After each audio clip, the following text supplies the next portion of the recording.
안녕하세요. 저는 올해 마흔을 바라보고 있는 여자입니다. 아들 하나를 키우고 있고 남편은 없어요. 아들은 제가 21살 때 전 남편과 조금 빠르게 가졌습니다. 그래서 저희 아들이 벌써 20살이 다 되어 가죠. 오늘은 몇 년 전에 일어난 기막힌 이야기를 한번 풀어볼까 해요. 제가 전 남편과 이혼했는데 저에게 연락이 왔거든요. 저와 전 남편은 아이가 태어나기 전에 이혼을 했습니다.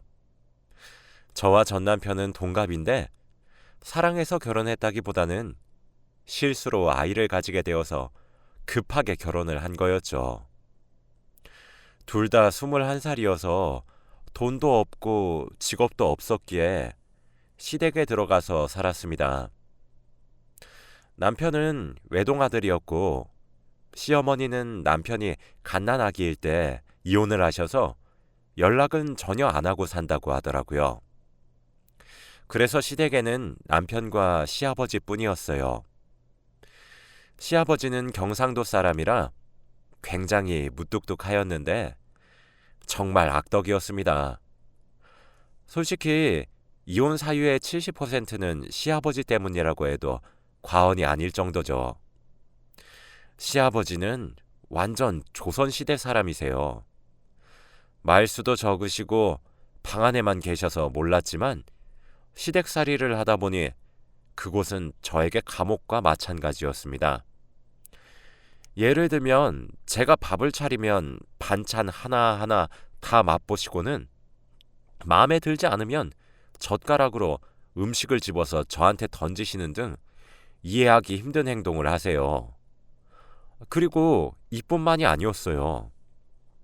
사과가 먹고 싶다고 하셔서 사과를 깎아드리면 한 입 먹고는 복숭아가 먹고 싶다고 하시고 다시 한 입을 먹으시다가 다시 수박이 먹고 싶다고 하시니 늘 남은 건 제가 처리해야 했죠. 제가 이런 일들을 21살 때 겪으니까 정말 죽고 싶더라고요. 스트레스도 너무 많이 받아서 남편한테 다 이야기를 했더니 남편은 그저 아버지가 표현이 서투르셔서 그래. 널 얼마나 예뻐하시는데 딸 같아서 그러실 거야. 라고 하는 거 있죠? 어떤 아빠가 딸한테 음식 집어던지고 그러나요? 저는 무관심한 남편의 모습을 보고 얼른 아이를 낳고 이 집에서 나가기로 결심을 했습니다. 그리고 시아버지는 이것들보다 더 중요하게 생각하시는 것이 있었어요. 무조건 아들을 낳으라고 하셨습니다. 집안의 여자는 저 혼자로도 충분하다고 하시면서 무조건 아들을 낳으라고 했죠. 성별을 제가 선택할 수 있는 것도 아닌데 그렇게 강요를 하시니까 저도 아들이길 바랬습니다. 그런데 제가 시아버지의 손과 발이 되다 보니 너무 스트레스를 많이 받았던 탓인지 제 아이는 유산이 되었어요. 유산이 되자마자 남편까지 독하게 바뀌었고 시아버지는 지금도 엄한데 더 엄해지셨죠. 유산 소식을 전해드리니 제 머리를 콩 하고 주먹으로 내리치시고는 이 집에서 당장 나가! 아들 못 만드는 며느리는 며느리가 아니다! 라고 하시면서 윽박을 지르셨어요. 제가 시아버지께 맞고 있는 모습을 남편이 옆에서 보고 있었는데도 한마디도 하지 않고 지켜만 보고 있더라고요. 그래서 방으로 들어가서 왜 한마디도 안 하고 안 말렸냐고 물어보니까 맞을 짓 했잖아. 이러는 겁니다. 이 집에서 제 편은 단 한 사람도 없었고 안 그래도 유산해서 속상하고 슬픈데 우울해할 틈도 없이 시아버지와 남편의 수발을 들어야 했어요. 그런데 남편은 제 아픔에 공감도 못 해주면서 밖으로만 나다니더라고요. 매일 늦게 새벽에 들어오는 것은 기본이었고 아예 대놓고 제 옆에서 여자와 전화를 했습니다. 저는 그 집에 가정부밖에 되지 않았죠. 남편이 결국 다른 여자랑 바람이 났다는 것을 알았고 둘이서 안으면서 저희 동네를 걸어 다니더라고요. 한 번은 제가 마트에서 장을 보고 오는데 멀리서 다른 여자랑 남편이랑 손을 잡고 걸어오는 겁니다. 저는 너무 놀라서 쳐다보고 있었는데 남편은 저와 눈이 마주쳐도 못 본 채 하고 지나갔어요. 저는 그날 남편한테 한마디도 하지 못했습니다. 그런데 몇 달 뒤에 제가 또 임신을 해버렸어요. 남편의 아이는 확실했는데 혹시나 또 아이를 잃게 되거나 딸이 나오면 이 집에서 사람 취급도 못 받을 것 같아서 우선 남편과 시아버지께는 절대 말을 하지 않았습니다. 저는 무조건 아이를 지켜야겠다는 생각에 무작정 남편에게 이혼을 하자고 했고 남편은 좋다고 하면서 기분 좋게 도장을 찍더라고요. 저희는 쉽게 이혼을 할 수 있었고 저는 한동안 친정집에서 지내면서 아이를 낳고 기르게 되었답니다. 그런데 아이가 태어났는데 아들이었어요. 솔직히 아들이 태어나서 그 집으로 다시 돌아갈까 생각도 해보았지만 그런 지옥 같은 곳에서는 절대 우리 아이를 자라게 할 수 없을 것 같고 그런 할아버지, 아빠 밑에서 교육시키고 싶지 않았습니다. 결국 아이는 저 혼자 키우기로 했고 갓난아이를 키우는데 돈이 엄청나게 많이 들어갔기에 하루 종일 일만 했습니다. 주말 알바, 평일 낮 알바, 평일 저녁 알바까지 했죠. 다행히 친정 부모님께서 제가 일을 하고 있는 동안 아이를 돌봐주시니 한결 마음이 편했습니다. 그렇게 지내고 있던 어느 날 시댁에서 살았을 때 친해진 이웃 친구가 있는데 그 친구에게 연락이 왔더라고요. 그 친구는 제가 힘들 때 많이 의지하고 이야기를 많이 나누었어요. 여자였는데 그 친구도 갓난아이를 혼자 키우고 있어서 말이 잘 통했죠. 그런데 저에게 전화가 와서는 남편이 재혼을 했다고 하는 겁니다. 결국 남편은 그 여자랑 결혼을 했다고 하더라고요. 그런데 더 놀라운 건 그 여자도 저처럼 결혼하기 전 임신한 채 시댁살이를 하고 있다고 합니다. 그런 악덕한 시아버지 미치면 무조건 아들을 낳아야 할 텐데 그 여자도 참 안타깝다고 생각하고 있었죠. 그런데 몇 달 뒤 제 친구가 다시 전화가 오더라고요.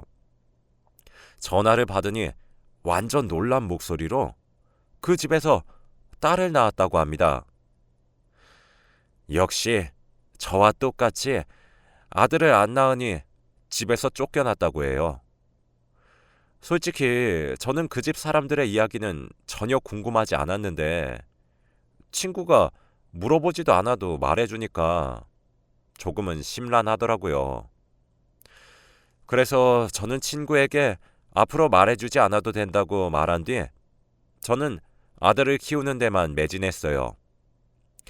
저는 제 삶 모두를 저희 아들에게 바쳤는데 다행히 아들은 제 노력을 알아준 건지 뭐든지 성실히 잘 해내고 예의도 바른 아이로 자랐어요.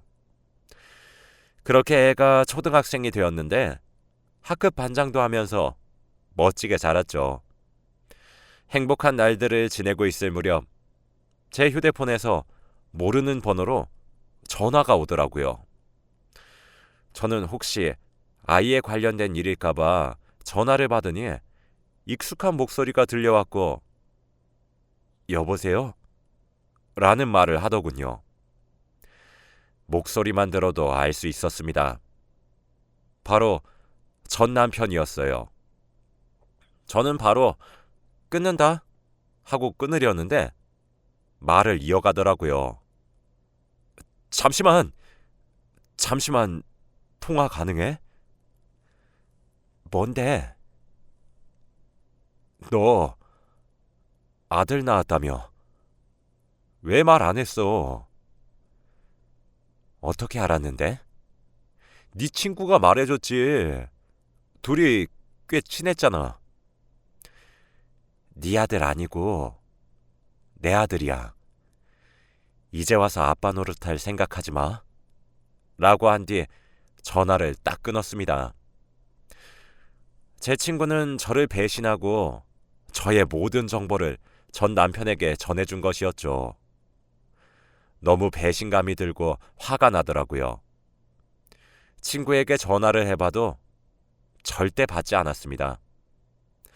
저는 다음날 아이를 하교시키고 같이 집으로 돌아오는데 저희 집 앞에 익숙한 사람이 서 있더라고요. 바로 전 남편이었습니다. 저는 모른 채 하고 지나가려는데 제 손목을 붙잡고는 잠깐 이 얘기 좀 해. 라고 하는 겁니다. 저희 아들이 엄마 누구야? 라고 물어보는데 아 엄마 친구 라고 이야기했어요. 아들은 급히 집으로 보내고 전 남편과 근처 카페에 가서 이야기를 나누었습니다. 아까 그 아이가 내 아들이야? 네 아들 아니라니까. 내 아들이야, 내 아들. 그래도 내 핏줄이란 거잖아. 그 말하려고 지금 여기 부른 거냐? 아니, 요즘 만나는 사람은 있어? 왜? 나랑 다시 합치면 안 될까? 나 그 여자한테 돈 다 뜯겼어. 꽃뱀이었더라고.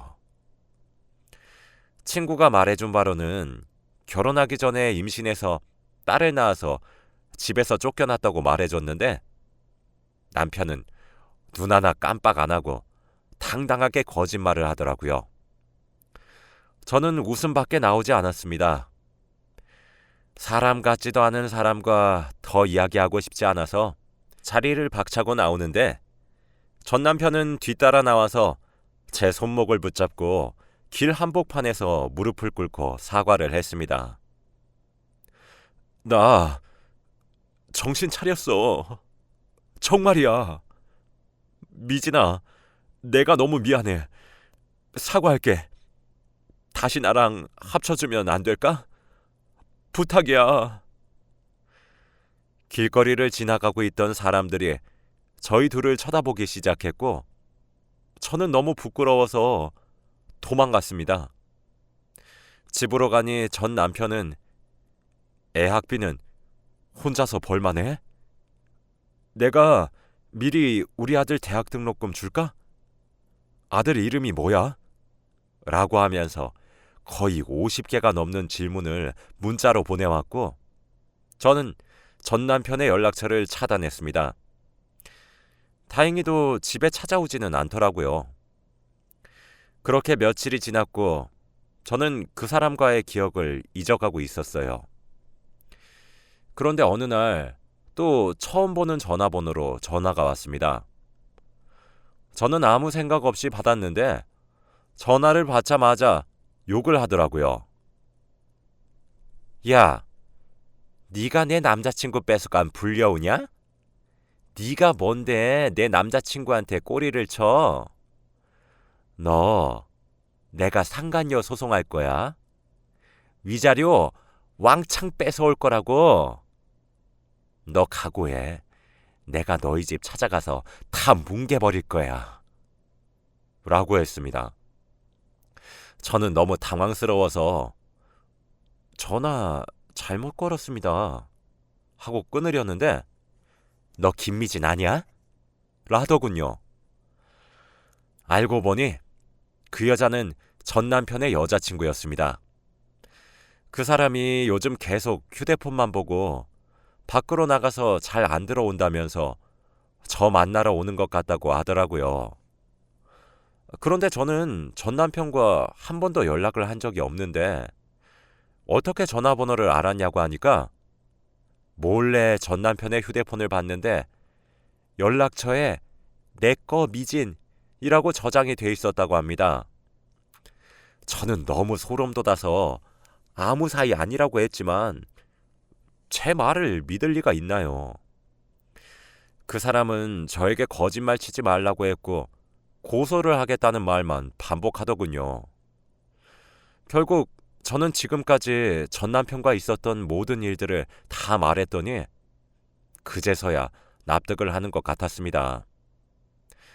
저는 전화를 끊고 기분이 좋지 않아서 아들이 집에 돌아오기만을 기다렸죠. 저는 아들을 혼자서 키우고 아직 어리다 보니 휴대폰을 사주었어요. 그런데 전화를 항상 잘 받던 아이가 그날따라 전화를 받지 않더라고요. 저는 왠지 모를 불안감이 엄습해왔고 당장 학교로 달려갔어요. 학교에 가니 선생님은 진작에 하교를 했다고 하면서 걱정하더군요. 저는 경찰서에 가서 실종 신고를 했죠. 몇 시간이 걸려서 아들을 찾았는데 알고 보니 아들은 전 남편과 있었습니다. 저는 너무 어이가 없었어요. 몇 시간 동안 펑펑 울면서 동네를 헤매고 다니며 아들을 찾아다녔는데 전 남편과 있으니 온몸에 힘이 풀리면서 주저앉았습니다. 그리고 화가 치밀어 오르더라고요. 아들과 전 남편이 손을 잡고 있길래 당장 놓고 전 남편한테 따졌죠.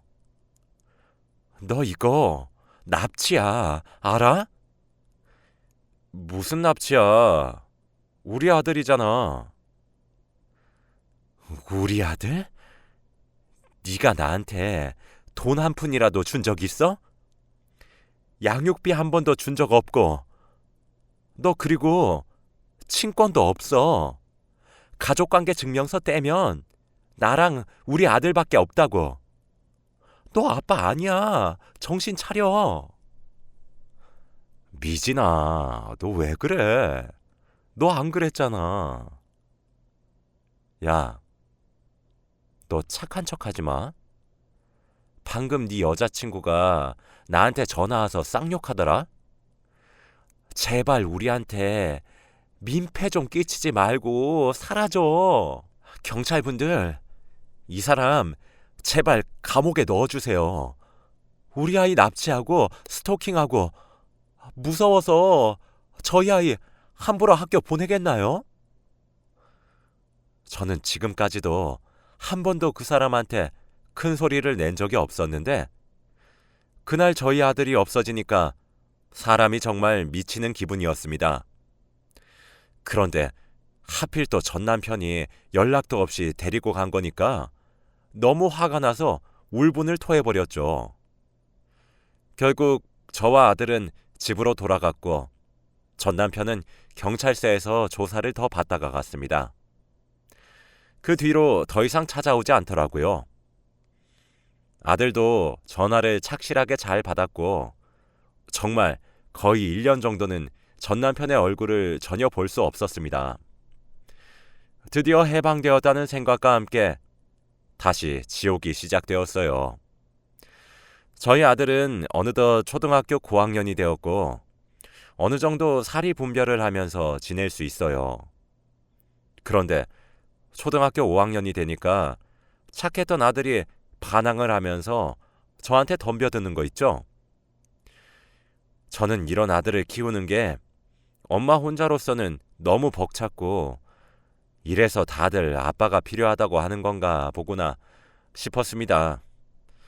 아들도 계속 아빠를 달라고 하면서 월요일 날 학교를 가면 친구들이 주말에 아빠랑 축구했던 이야기를 한다고 해요. 아들은 아빠가 없으니까 그런 이야기도 못하니 무리에 끼지도 못해서 속상하다고 합니다. 아들이 그런 말을 할 때마다 너무 힘들고 마음이 아프긴 했지만 저도 이 상황을 예상하지 않았던 것이 아니라서 잘 이겨내리라고 생각하고 있었죠. 그런데 우연히 식탁 위에 올려져 있던 아들의 휴대폰을 보았는데 문자가 하나 왔습니다. 그런데 문자가 온 사람의 이름은 아빠라고 저장되어 있더라고요. 저는 너무 놀라서 당장 휴대폰을 열어보니 전화번호는 바로 전 남편의 번호였죠. 대화 내용을 보니 둘은 이미 오래전부터 만나서 같이 밥도 먹으면서 진솔한 대화도 나누었더라고요. 그리고 한 달에 한두 번은 꼭 만났습니다. 물론 전 남편이 계속 집착하면서 만나자고 했고요. 저는 그 사람의 그런 모습에 도저히 참을 수가 없었어요. 그런데 제가 자신의 휴대폰을 보고 있는 모습을 본 아들이 뭐 하냐면서 휴대폰을 낚아채는 겁니다. 저는 이게 뭐냐고 물어봤습니다. 너, 이 사람 왜 아빠라고 저장되어 있어? 응? 왜 엄마한테 말 안 했냐고. 너 정말 엄마 미치는 꼴 보고 싶어서 그래? 아니, 이 아저씨가 계속 학교 앞에 찾아와서 밥 사준다고 하고 돈 준다고 하고 괜찮다고 해도 계속 따라다니고 나도 너무 힘들어 엄마. 그리고 전화번호도 내 휴대폰 뺏어가서 몰래 자기가 저장해 놓은 거야. 저번에 지우니까 왜 지우냐면서 다시 저장했어. 매번 안 만나주면 집이랑 학교로 찾아오겠다고 협박하니까 만나는 거야. 저는 화가 머리끝까지 솟아올랐어요. 엄마, 할아버지 할머니가 말해줬어. 이 아저씨가 엄마 엄청 괴롭혔다며? 나 다 들었어. 솔직히 내가 지금까지 아빠 달라고 한 건 이 아저씨가 아니라 엄마가 다른 남자 만나고 연애도 좀 했으면 좋겠어서 말한 거였어.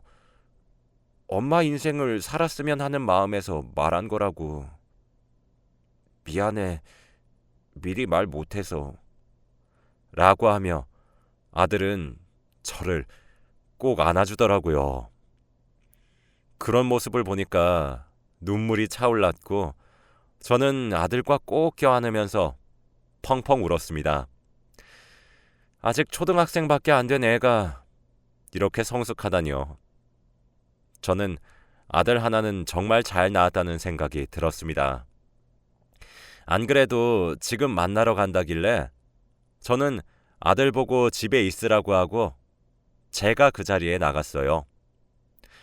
제가 오니까 전 남편은 좋아하더라고요. 웃으면서 저를 반기길래 웃는 얼굴에다가 제대로 모욕을 주었습니다. 다행히 공원 안쪽에 사람이 다니지 않는 곳이라 보는 사람은 없었죠. 뭐 하는 거야?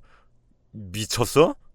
라고 하면서 손을 들고는 저를 때릴 것 같은 자세를 취하더라고요. 그래, 이게 너지. 그동안 가면 쓰느라 힘들었겠다. 왜? 이번에 네 여친은 마음에 안 드냐? 임신이 안 되는 몸이래. 우리 아버지 지금 손자 보고 싶다고 난리란 말이야. 네가 우리 집에 아들 데리고 와서 같이 살아주면 딱 좋은데. 너 우리 아들한테 연락해서 안 만나주면 찾아간다고 협박하고 만나서 억지로 밥 먹이고 네가 아빠라고 말했다며? 너 그거 폭력이야. 알아? 우리 아들인데 뭐 어때? 아들한테 아빠가 그런 건 할 수 있는 거 아니야? 저는 말문이 턱 막혔고 말이 통하지 않는다는 것을 알았죠. 저는 더 이상 할 말이 없을 것 같아서 포기한 척 돌아갔습니다. 저는 그 상황을 모두 녹음하고 있었어요. 그래서 집으로 돌아가지 않고 바로 집 근처 경찰서로 가서 신고했습니다. 그리고 그 사람에게 접근 금지 가처분 신청을 했어요. 이제 그 사람은 절대 저와 아들 옆에 얼씬도 못하게 되었습니다. 가까이 오지도 못하고 전화나 문자도 절대 못했고요. 아들도 드디어 숨을 쉬는 것 같다면서 좋아했고, 저희는 아들의 중학교를 다른 동네로 입학을 하면서 이사를 가게 되었어요. 그렇게 저와 그 사람은 지금까지도 소식도 모르고 연락을 하지 않습니다. 아들은 이제 크니까 집안의 가장이 된 것처럼 아르바이트도 하면서 생활비에 보태고 있어요. 정말 멋지고 자랑스럽습니다. 여러분들도 전 남편이나 전 아내가 연락이 오면 절대 받지 마세요. 무조건 무엇을 노리고 연락을 한 것일 겁니다. 제 이야기는 여기까지예요. 들어주셔서 감사합니다.